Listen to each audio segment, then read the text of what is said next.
Welcome to episode 1 of the Western Way podcast. I'm proud to introduce our first guest, fellow cook, fellow YouTuber, and a fellow cowhand, Carolina Cowboy Cooking. How you doing, my friend? Howdy, howdy. I'm doing fantastic. Happy to be here. How about yourself? Well, we're glad to have you. I guess where we can start here is just tell us a little bit about how you got to YouTube and what made you want to be a YouTuber and kind of the process that's led you to where you are today. Man, I have to ask myself that every time I go to make a video. I had a buddy of mine that was doing it, and I thought, that looks pretty cool. I definitely knew that for me, anyway, YouTube was a giant rabbit hole, and I'd sit in there and look at something. Next thing you know, an hour, sometimes 2 would be gone. And got real handy to look it up, when you wanted to know something.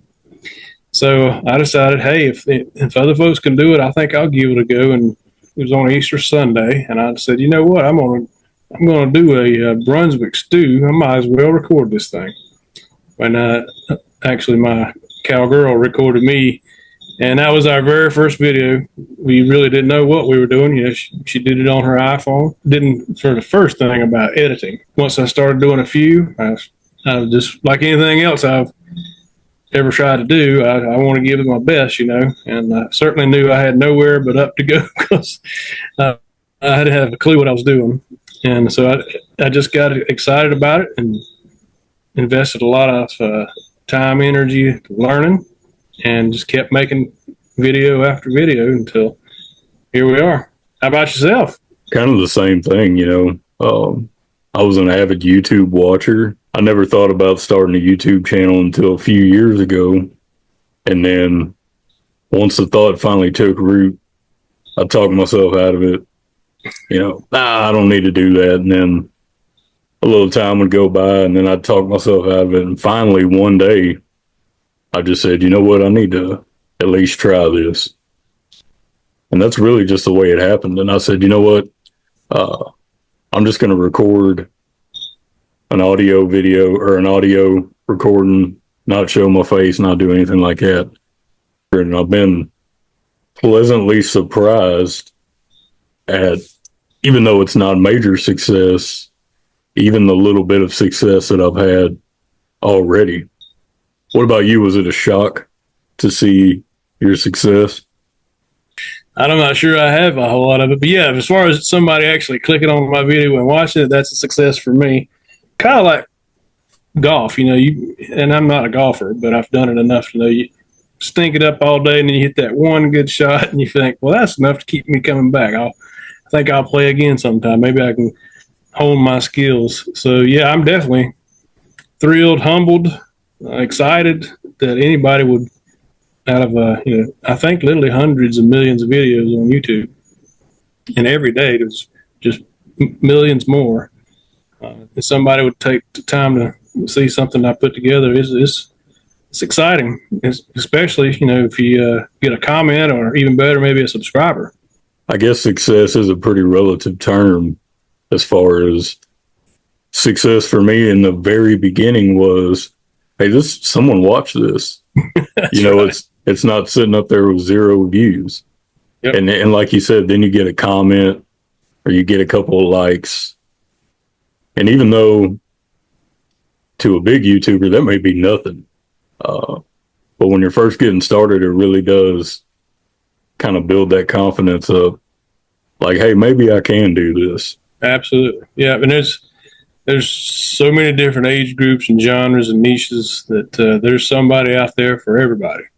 Oh, yeah. A lot of times I found myself thinking, well, this is just for young folks. This is for kids, because it seems like all the success stories you hear are a teenager gets 1 million views watching them play a video game, and who wants to watch me do barbecue?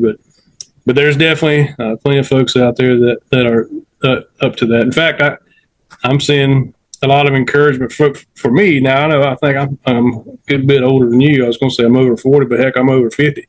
And there's a lot of folks my age. Thank goodness there's a lot of long life folk out there. But I'm going to tell them, is like, hey, I'm stuck dead in the middle. I'm younger than half of you and older than half of you, so you better listen to what I got to tell you. Right. Everybody can listen to you. And that's true. You've got about 20 years on me. I think that's just a testament to what YouTube really is. It's just a melting pot of content. And that's how we got here today, was my desire to kind of create a little corner of that melting pot for the Western lifestyle. I definitely know that there's got to be interest in the Western lifestyle. Call it West or Cowboy, maybe. Yeah, Movies all kind of words. Keep us in business and keep us encouraged, and TV shows. And well, that's where it all got started, right?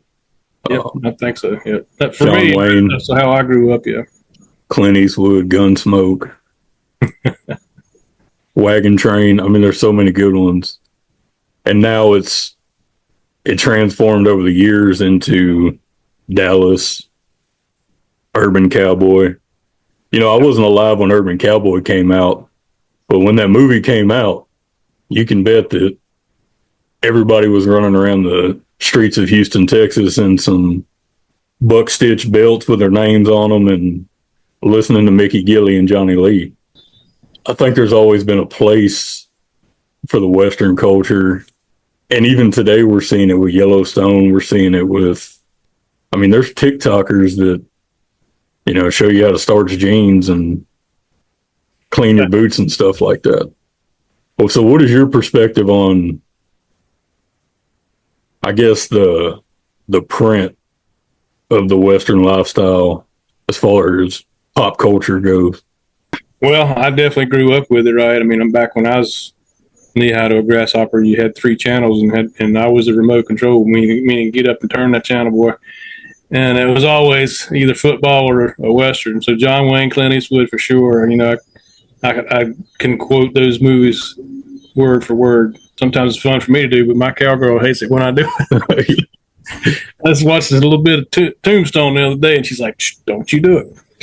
But yeah, it seems like it does maybe ebb and flow a little bit, but it doesn't go away for very long. Even country music, right? I mean, you got sometimes they just don't need to do anything but wear some boots and hats, and they're implying that they're cowboy, or at least respect Right, Western lifestyle. And I think country music, now that's a whole different conversation, because man, I don't even know if that's one I want to have, to be honest. I don't want to go there, because stuff today that's not country at all to me. But that's what I agree.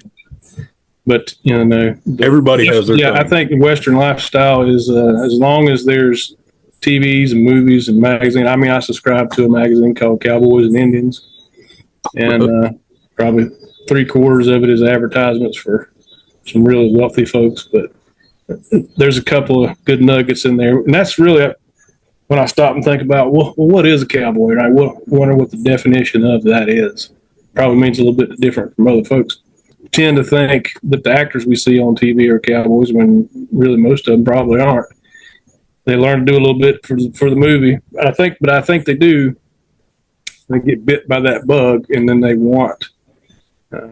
get enough success to where they can buy themselves a ranch and some horses and some cattle, or whatever it is. So yeah, I think that I don't think it's going anywhere. You know, it does. I think it gets passed down for sure. I mean, I got 2 sons, and quick as they could walk, they were wearing cowboy boots, and they always had a cowboy hat on church every Sunday morning. That's just how I think it gets passed down from dad to dad. Do you think that it's always you being a product of your environment, or do you think that a man could be born in New York City and have the spirit of the West? That is a fantastic question. And yeah, I believe, most folks are always, kids generally, right, a product of their environment, whatever that might be. But yeah, I absolutely believe that there are plenty of folks that you're born where you're born, but it's up to you where you want to call home. And even if you can't get there, then if those ideals, get sparked in your heart or your soul, and you want to, become honorable and do what you say and finish what you start and treat people right with respect and dignity, and yeah, absolutely. And you might be in New York City and never sat on a horse, but it don't bother me a lick if you buy yourself a cowboy hat. And me neither.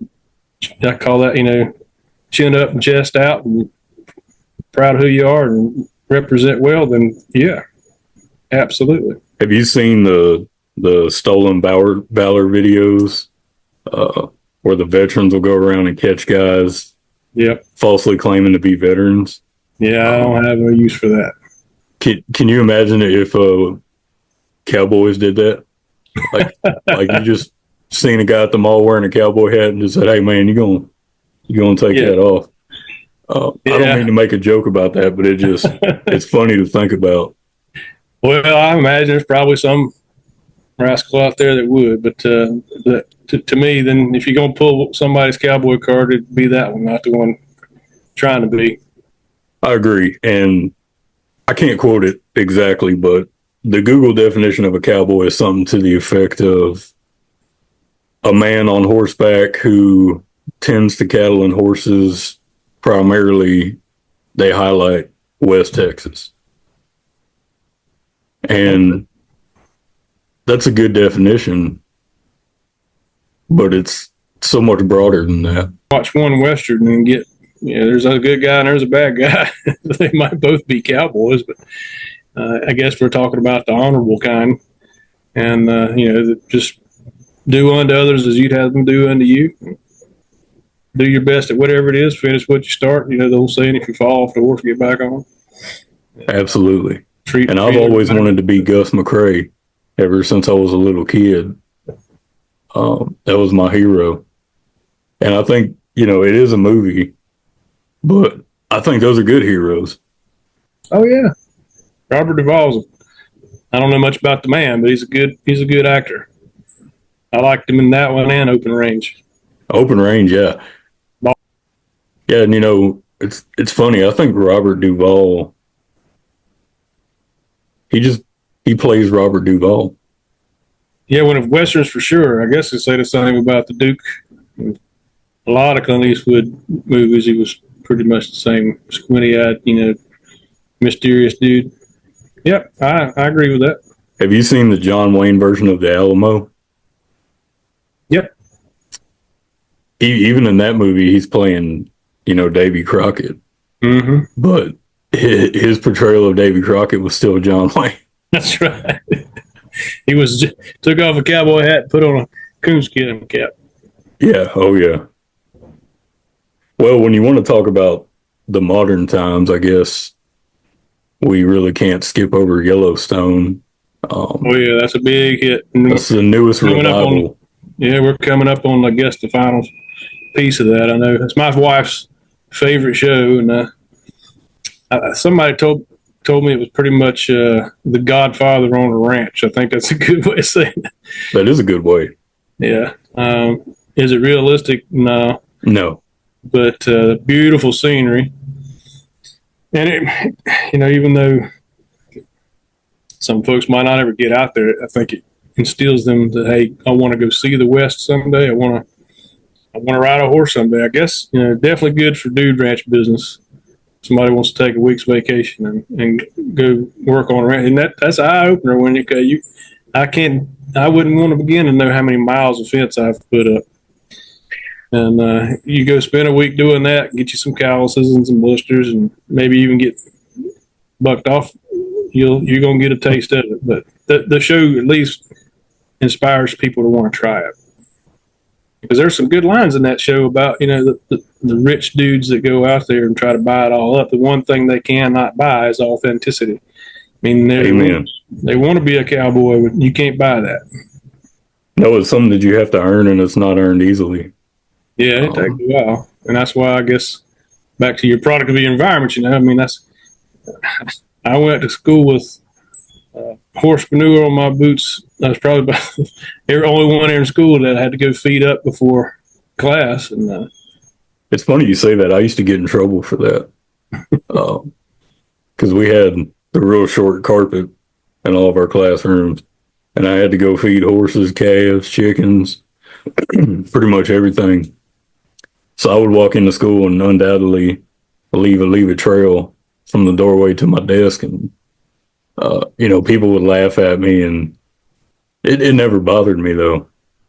No, didn't bother me either. That's good. You were getting instilled and hard work of young life. I remember one time when I was in high school, our place was not far from the school, and middle of I believe it was an English class, somebody just stuck their head right in the teacher's middle of their lesson talking. And she said, "Hey, your horses are out." My first thing is went through my head is, "Lord, my dad's gonna kill me."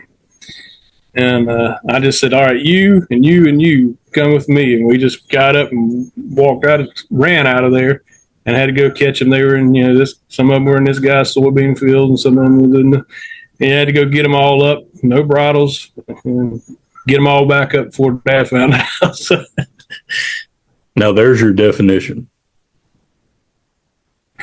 of cowboy. Having to run out of a classroom at school and go catch horses. That's where it comes from. That's where the realness of it is. The movies and TV, they like to romanticize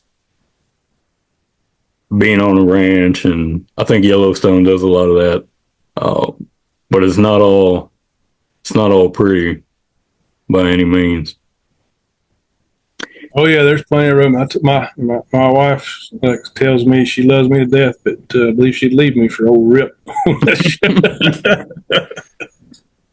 He's probably the reason that show gets half the views that it does.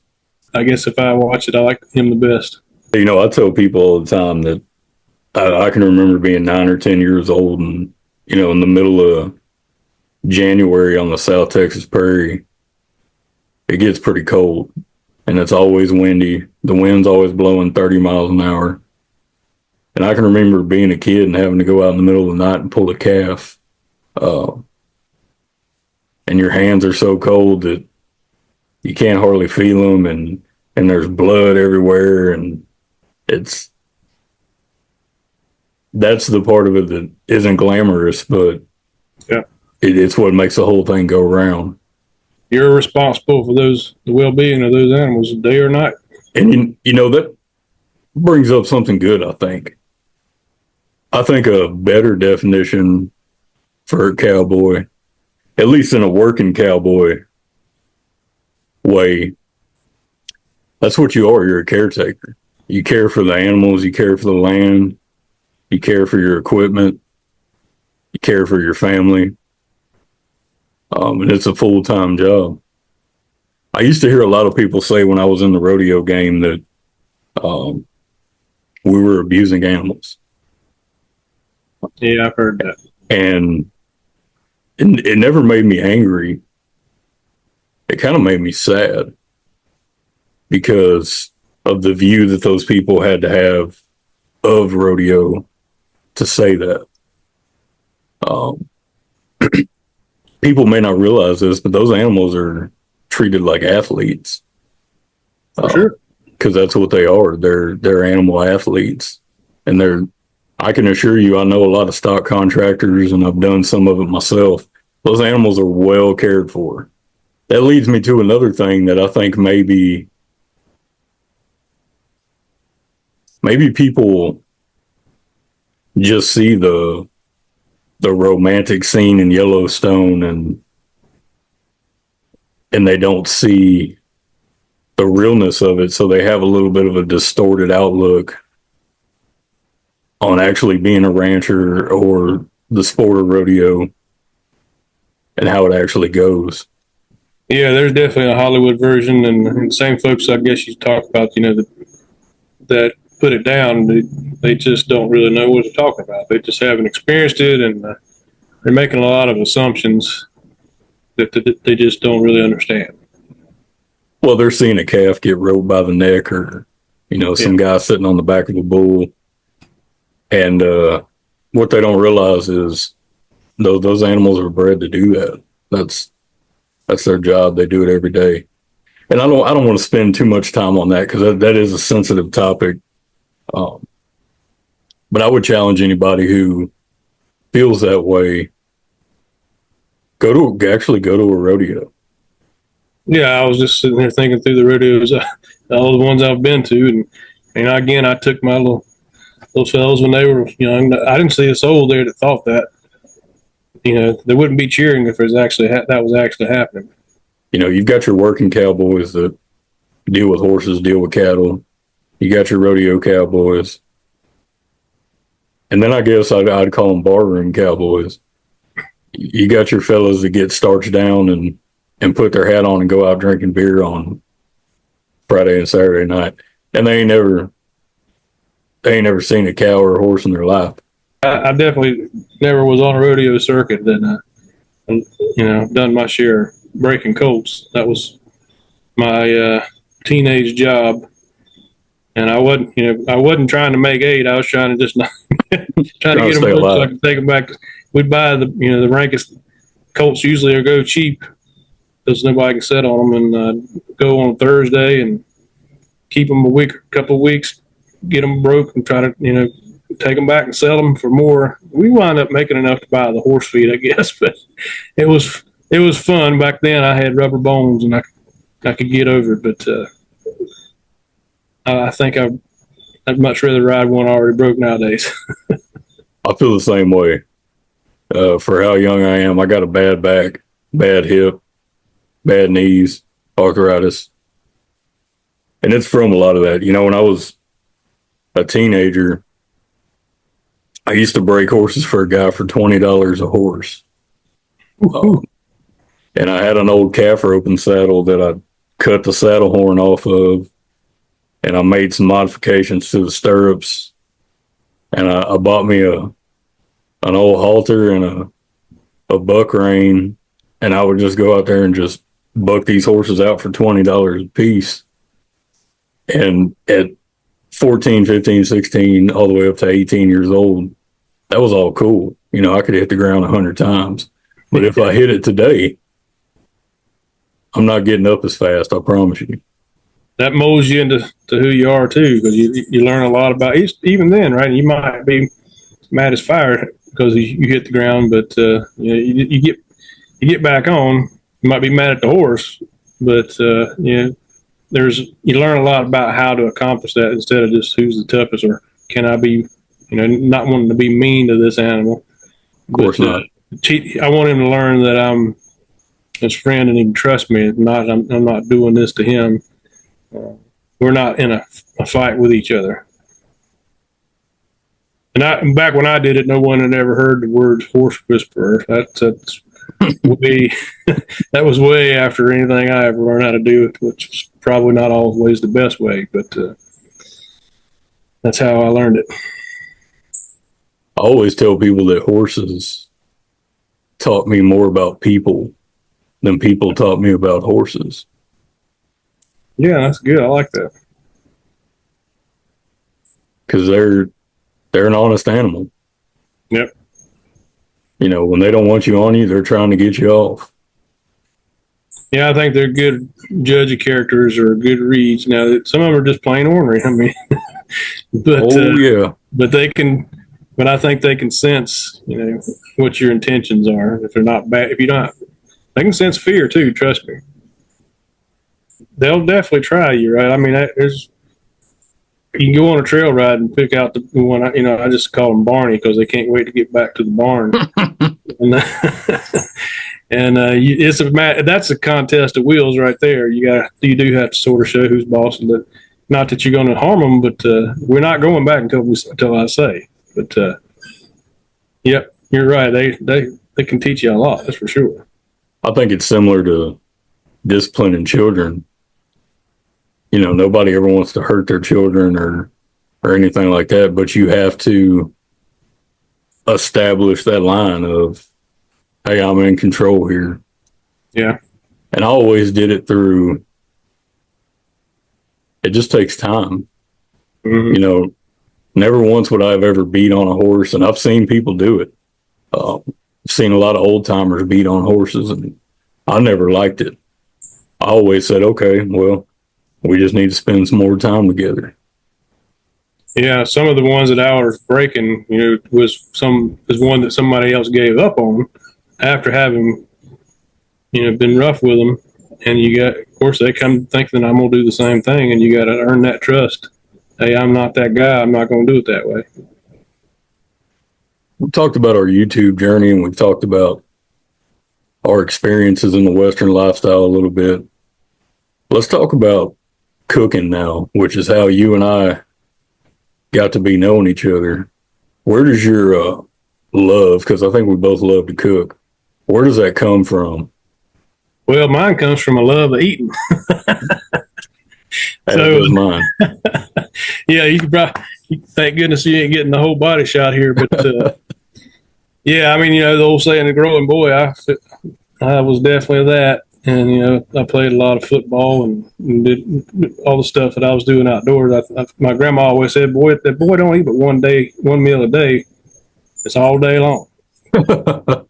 And so I, learned how to do a little cooking when I was a kid, or at least, how to make sandwiches and that kind of thing. And when I started actually, was dating my wife at the time we were dating, and her dad taught me how to do whole hog barbecue. That's pretty popular, pretty big here in North Carolina. And not that a whole lot of people do it, but a whole lot of people like to eat it. And just that turned into pretty much like an all weekend thing. We put in 40, 50-hour week, and then on Friday, somebody's got to go get the hog. And sometimes, we'd have I'd go to the farmer's house and dispatch that thing, and you have to, boil the water. And I don't know if you've ever heard of, the old saying, set the hair on them, but you can't use too hot water. You got to, and then you scrape all that hair off. You got to, butcher it just like a deer or anything else. And I've done plenty of that. So we put that thing on Friday night, cook it, half the night after we had split it open, and flip that thing over, get you a couple of ribs out of there about midnight. And man, I'm like, this was his way to eat right here. You were hooked. Party was actually the next day. Everybody else would go to bed, but you have to sit up with that thing all night and keep the coals just right, make sure it doesn't flare up. All we did was take an old rusty drum, an old oil drum, cut it in half, and we made the grate that the pig sat on was actually, the old sifter out of a gravel pit. Oh, so okay, yeah. That's what the pig sat on. We just welded some angle iron in it to hold up the grate, and probably 80 pounds of charcoal and shoveling it in. And we'd cut a hickory tree a couple of days before, and usually about the size of your forearm. And sometimes we'd soak that hickory wood in water so it wouldn't burn up so fast, and get that hickory smoke on that pig, and then we'd souse it down with barbecue sauce by the gallon. And watching the people go, we call it pig picking here. You're just standing there like little kids holding their plate, and they come by and let them get it off. If they don't want to get it off, I'll get it off for them. But then you learn where the good stuff is, right? You learn. Oh yeah.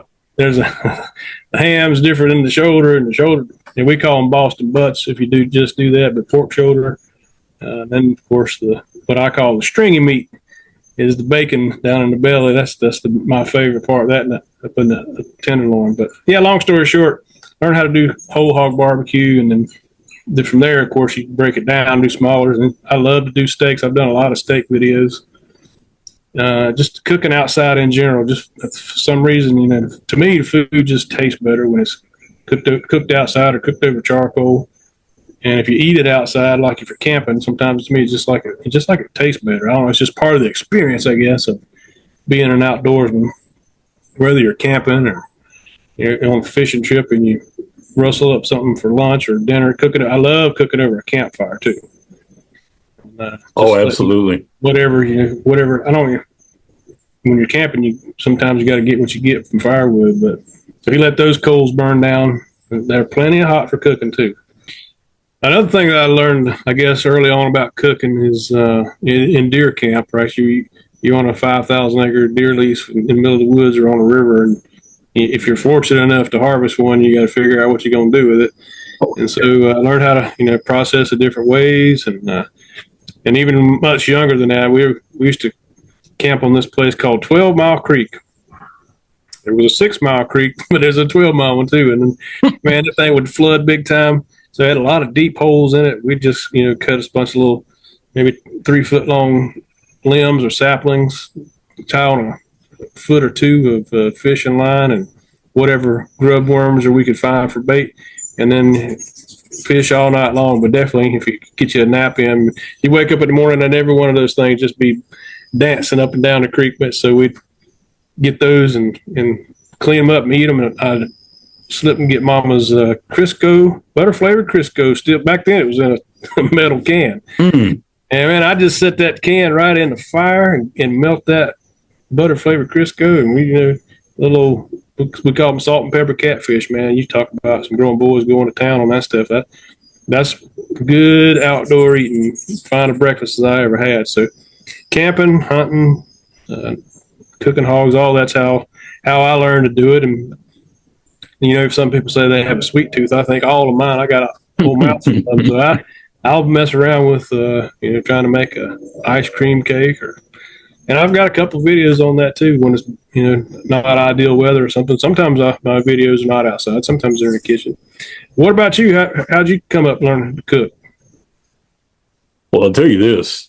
I've watched quite a few of your videos, and they're really enjoyable. I don't know if you have a process or a certain way of doing things, but just the way they're put together and the whole production of it really is great. First of all, Thank you. now for me, when I was growing up, my dad was always working. He was busy. And my mom, she had some health problems when I was younger, so she couldn't really cook a whole lot. So it kind of came out of necessity for me, because boys got to eat. And, I wasn't really a huge fan of fast food or anything like that. So I started learning a little bit, like you said, just cooking for yourself. And I'm half Cajun. Half of my family is still in Louisiana. So, and in our culture, the men do a lot of cooking. Oh, yeah. So I had, my grandpa, he taught me a lot about cooking. And, I was 7 or 8 years old learning how to make gumbo and rice and gravy and all that good stuff. So that's where I got it a lot from. And then when you start that young, by the time you're 30 years old, you've been cooking 20 years. So That's right. You got quite a bit of experience. And I cooked on the Saltgrass Trail Ride for a few years. And I've done some cooking gigs, I guess you would call it. A lot of smoking, like you said, pork butts and ribs and briskets and all that kind of stuff. And that's something that's interesting, Texas barbecue compared to North Carolina barbecue. It's a totally different world, right? Yeah. I've watched a lot of those barbecue circuits. So I guess you got the Missouri and dry rubs, Texas, North Carolina. Even North Carolina fights. We fight amongst ourselves. We got Eastern and North Western, and mostly it's about the sauce. But man, I enjoy all of them. I'm not afraid to try something new anytime, whether it's a rub or a sauce, whether it's vinegar based or what have you. And I definitely love a good beef as barbecue too, man. I can go to town on some beef ribs. Yeah. Me too. What's your favorite wood to smoke with? I guess my go-to, well, at least for pork, is usually hickory. But I've tried mesquite and apple, and I don't know that I have a favorite. It kind of depends on what I'm cooking. What about you? I'm the same way, and that's kind of why I asked that question, because as far as pork goes, I'll either use usually pecan or hickory or some kind of fruit wood.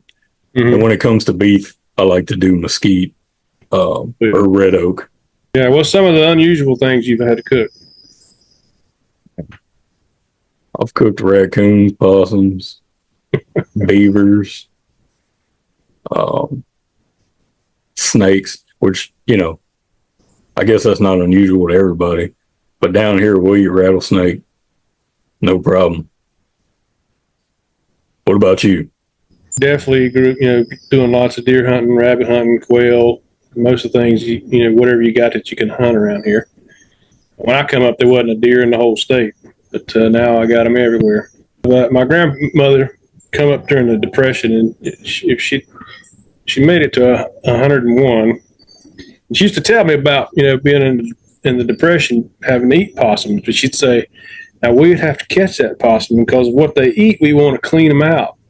Oh And so yeah. we'd feed him, we'd pin him up, and we'd feed him sweet potatoes and cabbage and lettuce and leftover whatever biscuits we had. And I said, Grandma, I believe I'd have just ate the sweet potatoes. I would feed that thing for a week, you ain't gonna get that much out of him. And she always said it was a little bit on the greasy side. So I guess that's why I never tried one. And then I'm gonna leave that beaver joke alone, so we'll move on past that. It is a good one. Yeah, I heard somewhere. That's what she said. Yeah, I heard somewhere one time a guy talking about, I don't know, maybe it was a comedian, and he said that they went fishing for catfish, and the guy that took them fishing was using shrimp for bait. And he said they wasn't catching nothing. After a while, he goes, "What the hell are we doing trying to catch catfish? Let's eat these shrimp." That is true about them possums and raccoons. I've seen the old timers around here talk about that too, where they would pin them up and feed them corn and some grain or whatever, which I don't know what they're out eating in the wild. I guess grass. They usually eat the waste of every other animal. Oh, is that right? I didn't know that. Oh, yeah. That's why they were trying to clean it out of them. Well, that makes a lot of sense. Yeah. But yeah, some things you just don't. About like cook, how to cook a gar, right? A fish. Well, there's a few different ways. A lot of old timers will make gar balls. Well, I was told to do it, and then you only see them down here in the creeks or something. They look a little bit like a swordfish or something. But you get you a pine board, and you clean them up and put them on that pine board, and put them on the oven. You squirt some lemon juice on them, a little bit of pepper and salt, and then you take it out and throw the fish away and eat the board. No, that's good. You had me going there for a second. I said, "Damn, this is going to be a new recipe. I'm going to have to try." Nah, I just remember I've eaten. I'll call it turtle, but around here we call it cooter. But there's a joke in there on that somewhere too. Oh yeah, the cooter stew is something a lot of folks. When I would show up at deer camp, there's no telling what was going to be there. I actually became friends with an old man from Kentucky, and he was incarcerated a couple of times, and he was such a good cook that when they'd let him go out on work release or whatever, they'd catch a rabbit and clean it, and he'd cook it in a hubcap or whatever he could find. So the guards got to telling the stories about how good of a cook he was and how he could cook in a dang hubcap. So he wound up being the cook for the governor in the governor's mansion because of his abilities to the things he could do with a little bit of nothing. That's how he came up for sure, and that's kind of how I operated. A lot of my videos, I just use what I have. So I don't really go by recipe cards. I just use by whatever ingredients I have. I don't think I've ever measured anything. Even with baking.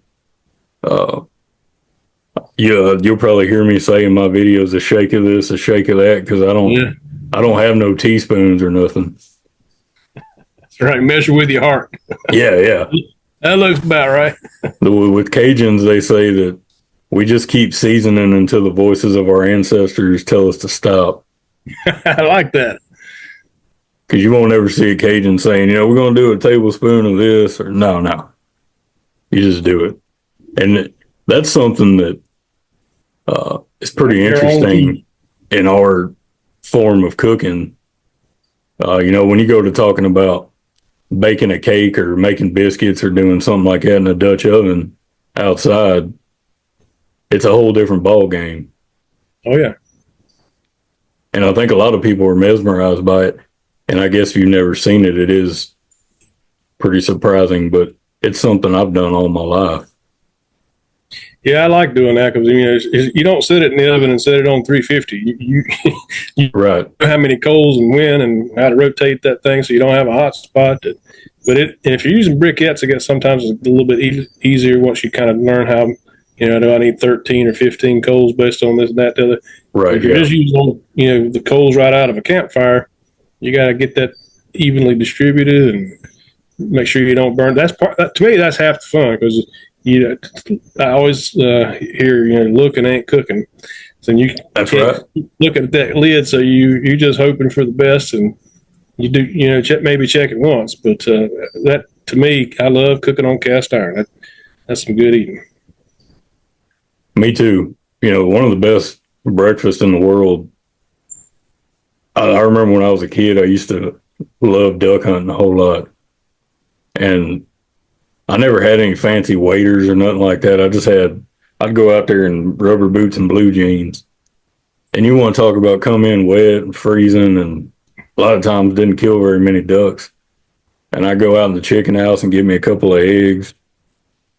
And if you fry you some bacon in a well seasoned cast iron skillet and then cook you a couple of eggs in that bacon grease, there ain't nothing like that. Yeah, that's good stuff. Yeah, I don't want to know what my cholesterol is, but I'm not worried about it. That's another thing. How many different diets do you hear about on social media about, eat this, don't eat that? What do you think about all that? Thing comes to mind is everything in moderation. I am fascinated by this carnivore diet. Sounds great for a couple of days, but I don't think I would want to live off of salt and beef forever. The entire U.S. population has been lied to in terms of what I came up with. The food pyramid is actually absolutely upside down, and it's just a bunch of hey, we got too much rice and wheat and grain, so we're going to try to sell this stuff. That's what's causing the diabetes and the inflammation and all that kind of stuff. So I've kind of tried to invert that thing and eat what common sense. I think that's a good way to go. And you know what? Our food is so processed now. I try to eat, deer meat, doves, ducks, rabbits. I try to eat wild game because to me, it's just so much better. I know where it came from. I processed it myself. But that leads me into another thing. We just got talking about cast iron.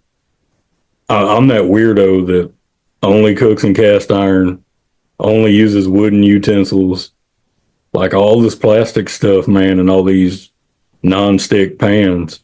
I truly do believe that that's a detrimental thing to your health. Yeah, it makes sense to me. They call that, I forgot what they call it, forever metals or something. Once it's in you can't get it out. So, and unfortunately, I've come up, using that stuff, but I don't want to use it anymore now that I know better. Yeah, and that's how everything goes, right? You live and you learn. Yep. So I want to ask you this. When you're going to make a YouTube video, do you just wake up one day and say, hey, we're cooking chili, I'm going to make a chili video? Or is it something that you kind of sit back and plan? Some of them have been spur of the moment, or maybe somebody has an idea, and I'm like, well, hang on, let me get the camera out. That's a great idea. Let's do it. But I do try to, sometimes think about it because a lot of times I have to, do it on the weekend. I'm not working, and so I got time to think about it a little bit. Some of them, some have never made it to YouTube because didn't either. Something wasn't right. The microphone wasn't working. The audio wasn't working. Or I just didn't want it. Wasn't my best and didn't want to put it out there. But yeah, so I've been, even now I'm thinking about what the next one's going to be. And believe it or not, one of my subscribers has sent me some Wagyu steaks. Oh, cool. Things that are expensive, more than I'd ever be willing to pay him for them. I think he still got the sticker on it, but I think it's like $59 a pound. Wow. So that's going to be fun. I want to make sure, I thank him for doing that because that's when folks send you something. That's pretty darn cool. Mm-hmm. Yep. So I'll be thinking and looking up a lot of other folks on how they do it too, so I can find the best of the best techniques to do it with. And I'm probably going to do it on cast iron. Yeah, I can't wait to see that. I've What I've about you? messed with What's some your next? Wagyu cattle. Not I've never been able to afford the meat, but I've pinned Yeah. up a few. Did you? Yeah, and that that kind of brings me to another thing. Uh, Something I've noticed on your channel that I like is it seems like you've really built a true bond and almost like a friendship with the people that watch you with your reoccurring viewers. It's almost like I, I hear a lot of people use the word community, and I don't know if I love that Yeah. word or not. But it's nice to see when somebody can cultivate something like that because you're making these videos. The channel is yours. It's something that you've done, and to see that many people continuously enjoying it, it has to be a good feeling. It really is, and yeah, I mean, I guess that community word that's YouTube's word for it. I really didn't think about it that way at all, but now that I do, I'm very pleasantly surprised, I guess you could say. And most of that just comes from a like is one thing, you really don't know who that is, but when folks really do communicate or comment, could be questions, but uh, I think it is YouTube. I never really thought about it as a community in itself as a massive one, but as far as the creator, for you and your channel, and I reached out to you. I asked you something about how you were cooking the biscuits, I guess it was, because you had this really unusual thing. You had your Dutch oven in, and I thought Mm-hmm. I've been spending a lot of time thinking about how can I do that too without scorching the ground or yard. And so yeah, I started, I guess, paying it forward is what I started thinking about. Hey, when I watched somebody else's video, I was just trying to gather the knowledge and move on. Then I really thought, man, I guess they'd really appreciate it if I do what I want people to do for me. I'm going to like, subscribe, and comment. And I've become friends with folks all over the place. Whether in Maine, I was looking this morning analytics. Got from 10 different countries: the Netherlands, Oh uh, wow. Switzerland, Germany, Philippines, Korea. And they're not going to write you a book, but they're Right. complimentary Yeah. and nice. And I try to reply to them. And I'd love to be as big as Cowboy Kent someday when you probably got so many you can't reply to anybody anymore. But it's a good feeling to be able to kind of pay it forward. And one thing I decided I was going to do, I think I said this in one of my videos. Hey, if you'll subscribe to me, I'll subscribe to you. Hey. So when I get a subscriber, now some people don't want them, right? You can look at their channel and go, okay, they got 0 subscribers. They've been in there since 10 years. They like watching, but if Mm-hmm. they are posting videos and they are like me, trying to start a channel and try to grow a channel, then let's help each other out. I'll subscribe to you. That's one more closer to the 1,000, and that's worked out pretty well for me. I'm real happy about that. Well, that's how we got here. Exactly. You watched one of my videos and left a comment, and then I went and started looking around on your channel, and that goes to show anybody listening right now that one comment forged a friendship. Yeah, isn't that cool? That's all it took. And you mentioned Cowboy Kent. Uh, I call him the godfather of Western YouTube because to me, he started all this. And I think that he's inspired both you and I for sure. Absolutely. And he's really built something cool that may not have existed on YouTube if it wasn't for him. He's one of a kind for sure. I'd love to meet him someday. Same here. Same here. And I think, he's just, and I guess I could say the same thing for myself. If I ran into you at Walmart, the conversation would be no different. I'm the same guy.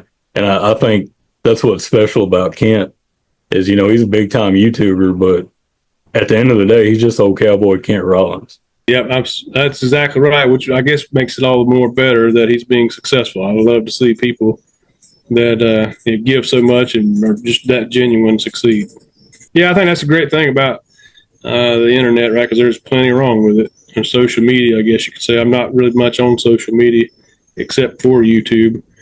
I don't do Facebook, but anyhow, that's fascinating that you can, that we got connected, and yeah, we absolutely consider you a friend. And if I ever find myself, in your neck of the woods, I'm gonna holler at you and say, let's go get a cold one and some ribs. Man, I'd love that. I'm always cooking something. You just stop by. That's right. If you find yourself in the Carolinas, let me know.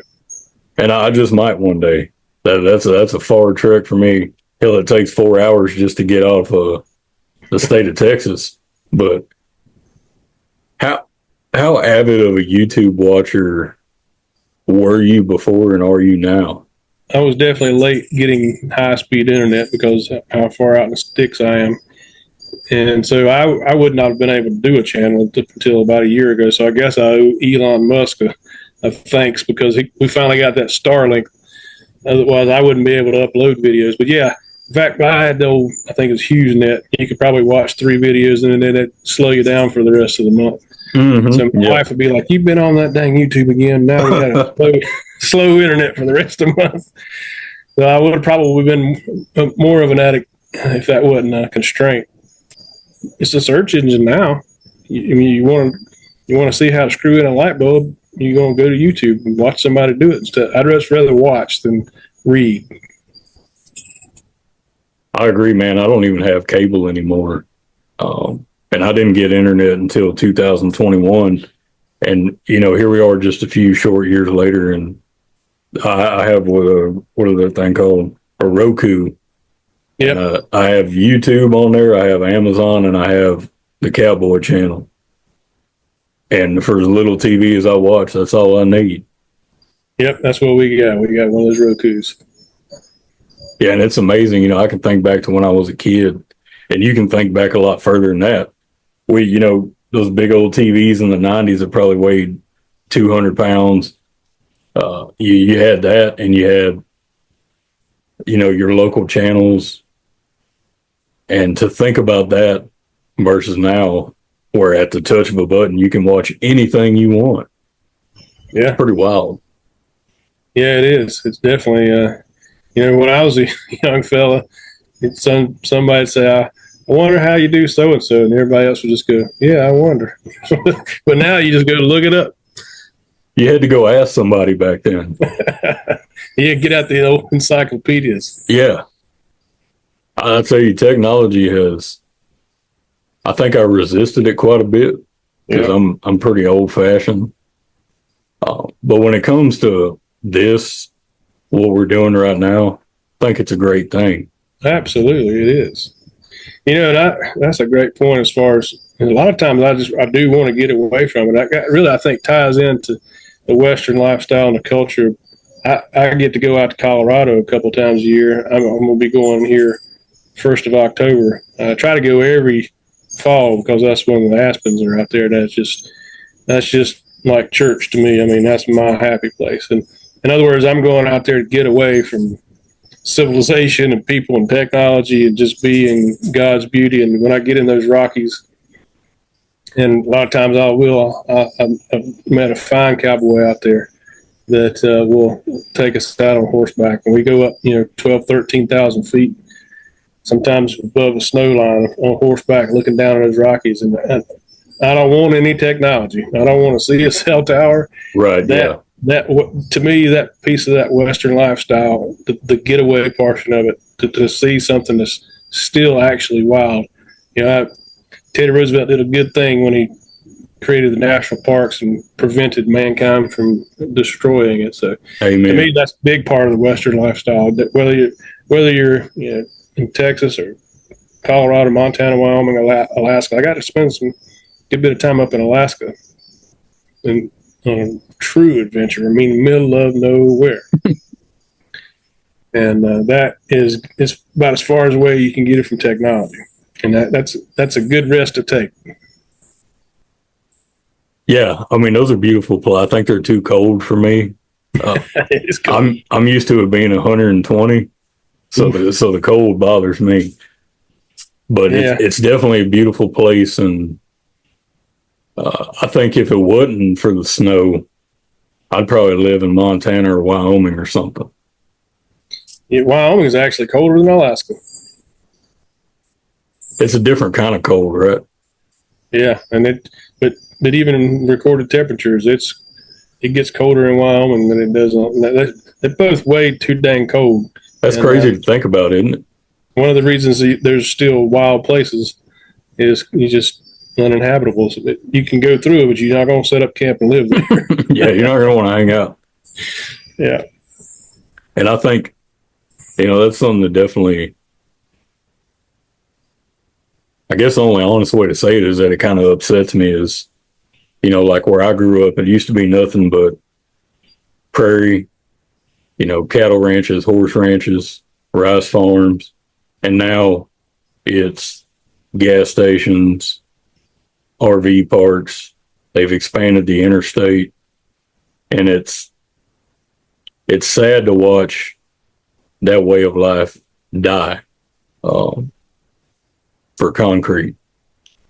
For sure here, right? Because even if guess the Carolinas, you caught in your mind, that could be on the East Coast, right? But so yeah, to South Carolina and North Carolina, but go all the way back to the colony. There's been, but and then folks work their way west, all the way out to the Oregon Trail and gold rushes and that sort of thing. And that's where that progress started, and it's definitely still continued to creep. But because when I was a kid, we were 12 miles to nearest stoplight or store, grocery store, school, and now it's part of the big city. I was the same way, man. We used to get harassed by the state troopers for riding horses down I-10 in the middle of the traffic and all. We'd just be heading to town, and it was probably about 10 miles to a gas station or anything like that. And it's sad to see it all go away. I Yeah, guess that wilder it's not places gone are hard away to find now. everywhere. And that really is, I guess, part of for me, the downside of Yellowstone or all these Alaska shows. It shows everybody how beautiful it is, and guess what? That's where they want to go visit, or they want to go live there, and that's actually part of the vicious circle. Yeah, and you almost hate to say that because you don't want to say that you want to keep people out, but at the same time you do. Yeah, oh yeah, I saw some pictures of the places I like to go on the other day, and somebody's like, "Hey, is that so and so place?" And I'm like, "Yeah, hey, if you know, you know, but don't Yeah, hey, tell don't tell everybody. don't tell anybody. If you know, you know. If you don't, just say it's pretty and move on." We used to have a fishing hole in a little river that was like that, and there was a bridge that went over the river on a old country farm to market road, and there was a little road right there on the side, and you nearly couldn't see it for all the blackberry vines and the trees. But if you knew where that little cut was and you just nosed in there, there was a perfect spot where that river came around, and there was some rocks and little rapids there, and it was like a little secret spot. Oh yeah. And That's anytime you saw somebody new down there, you said, "Hey, who told you about this?" Yeah, and don't you tell a soul. No, no, you're part of the club now. I don't know how you got in, but you're in. No, it's true. That's good. Well, look, man, I guess we can go ahead and wrap this thing up here. And first of all, I just want to thank you for your patience with the technical difficulties we've had, and just in general for being willing to do this. I really have enjoyed it. Oh, absolutely. It's my pleasure. I'm glad you wanted to launch this thing, and I wish you much success in it. And I'd like to be a recurring guest at some point for sure. I can't wait for you to put this out there because I know you're going to have a lot of people that will, of course, listen, but I think you're going to have some folks that you want to participate in too. So, and that's actually one of the goals in life for me, was to get YouTube off the ground and to be on a podcast or two. So I really appreciate you reaching out and making this offer. It was a lot of fun. Well, I can tell you, I've been glad to have you, and I can guarantee you anytime you want to come back, you're more than welcome. I plan on putting out many more episodes of this. Tell everybody listening about your channel and the future of it, and where you're going to go from here. And we're going to try to double down on what's working and keep learning, that's for sure. But I do think that now that I've had just a taste of success by, to finally get some of those key metrics and getting monetized, I really want to try to help other people do the same. So if I can provide any advice or maybe some shortcuts that help other folks, I think I might do a video or two about that. I'm fortunate that I get to do some video from different places, right? Sometimes I might be, on the coast or in the mountains or here in the kind of in the middle of North Carolina. So I'm only a couple hours from the mountains or the beach. I want to do some collaborating with other cooks, and you and I can certainly do that, where we either do some sort of challenge, or you do your version of a biscuit and I'll do mine, or whatever the recipe might be. But I just want it to be good, genuine fun. And I've been taking some requests. People put in the comments, "Hey, can you do pickled eggs?" I owe somebody a pickled egg video, so I got to get around to doing that. Oh, okay. To me, that's a lot of fun when somebody asks you, "Hey, can you do this?" Or, "Have you ever done that before?" That's awesome. Yeah. Yeah, I do know how to do that. Or, you know what, I don't, but I'm going to figure it out. We'll see. And then, sometimes I'm slow about it, but I'll go back and find that comment and say, "Okay, you asked for it. Here you go." And it seems to tickle folks when you do that. So I want to do more of that and just keep growing. Well, I'll tell you, I can't wait to see it. And yeah, I'd love to do some collaboration videos. I think that'd be fun. Yeah, no doubt. Let's do that. Let's plan on it. We'll try to do something unusual. I'm sure me and you could come up with something very unusual. I can already tell that. I'm not going to do any possum now. All right. Well, we'll scratch that idea. Well, look, everybody, I want to thank everybody for watching and listening to this. And I want y'all to stay tuned. I want y'all to stay Western. And once again, I want to thank Carolina Cowboy Cooking for coming on here and having a chat with us. And we'll see y'all on the next one.